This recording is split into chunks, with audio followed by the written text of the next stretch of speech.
Peace be upon you, friends. Have you ever looked up at the night sky, with all the stars shining like diamonds on a dark blanket, and wondered, what's it all about? What's the reason we're here? Why we go through hard times and good times? This question about the purpose of life has been asked for a long, long time by everyone. As Muslims, we're lucky to have a clear and powerful answer. Our Creator, God, didn't leave us to wander around lost. He told us our purpose through His words in the Qur'an and the teachings of His messenger, Prophet Muhammad. In this video, we'll explore what Islam says about the purpose of life. We'll look closely at the Qur'an and the Sunnah, exploring the different parts of this big idea. By the end, I hope you'll understand why you're here and feel like you have a renewed sense of purpose in your life. Our main purpose, the very reason we were created, is to worship God alone. Now, the word worship in Arabic means much more than just praying and fasting. It includes everything we do, from how we treat others to what we're thinking when we do something. God says in the Quran, "I created jinn and humans only to worship me." This tells us our core purpose. But what does it really mean to worship God all the time? It means to always remember that He is watching over us, that He is closer to us than we can imagine. Everything we do, like smiling at someone we don't know or helping someone who needs it, can be an act of worship if we do it for God. And when we make sure our intentions are pure and follow God's guidance, we feel a deep sense of peace and happiness. God made us caretakers of the earth. We're responsible for looking after His creation, protecting it, and making sure things are fair and right. God reminds us in the Quran, He is the one who made you caretakers of the earth and made some of you higher than others, so He can test you with what He has given you. This shows how important our job is as caretakers and that our actions matter. It's a reminder to be careful about how we treat the environment, to be kind to all living things, and to work for fairness and equality. When we're good caretakers, we help everyone, not just ourselves, and we fulfill a big part of our purpose. A key part of fulfilling our purpose is remembering God. This is often called taqwa. Taqwa is like an inner guide for our thoughts, words, and actions, keeping us on the right path. It's about always remembering that God is there, that He sees and hears everything, even what we're thinking.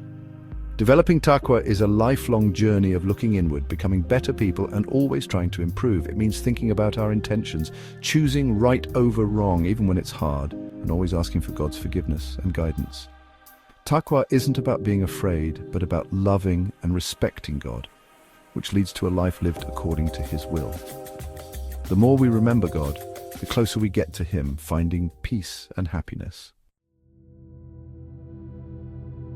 Friends, this life is very short compared to the next life that waits for us. Our time here is a chance to get ready for our final destination. God reminds us in the Quran, "Every soul will taste death, and you will only get your full reward on the day of judgment."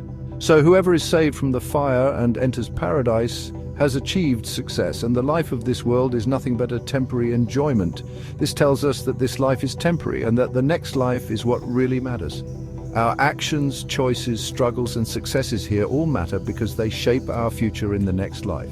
By trying to live a life of purpose, fulfilling our duties to God and others, and seeking His pleasure, we get ready for the greatest success, a place in paradise.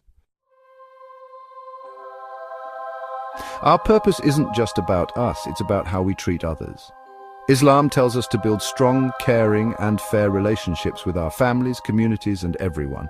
Prophet Muhammad said, "The best of you are those who are best to their families, and I am the best of you to my family." This shows how important it is to take care of our closest relationships, because that's where we learn compassion, empathy, and responsibility. Beyond our families, our purpose is to be kind and generous to our communities and the world.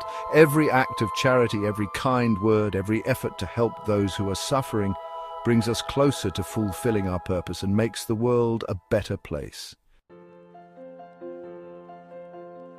Learning is a big part of our purpose. From the very first message, read, "In the name of your Lord who created," God shows us how important it is to learn so we can understand His creation and get closer to Him. The Quran and the teachings of the Prophet encourage us to keep learning, to think about the wonders of the universe, and to explore our own existence. By learning more, we understand more about God's creation, His wisdom, and His mercy. Learning also helps us fulfill our purpose better. It helps us make good decisions, contribute to society, and guide others to the right path. Learning is a lifelong journey that brings us closer to God and helps us fulfill our purpose. Friends, we've explored what Islam says about the purpose of life, a purpose that's bigger than just ourselves. It's about worshipping God, being responsible caretakers, remembering God, preparing for the next life, building strong relationships, and always learning and growing. Living with this purpose isn't just a religious duty, but a way to find true happiness. When we follow God's guidance and try to live with purpose, we find peace, direction, and a sense of belonging in this world and the next. Think about how you can use these ideas in your everyday life. How can you become a better worshipper, a more responsible caretaker, a more compassionate person? Remember, even a long journey starts with one step. Take that step today, and I pray that God guides us all to live meaningful lives full of purpose and His blessings.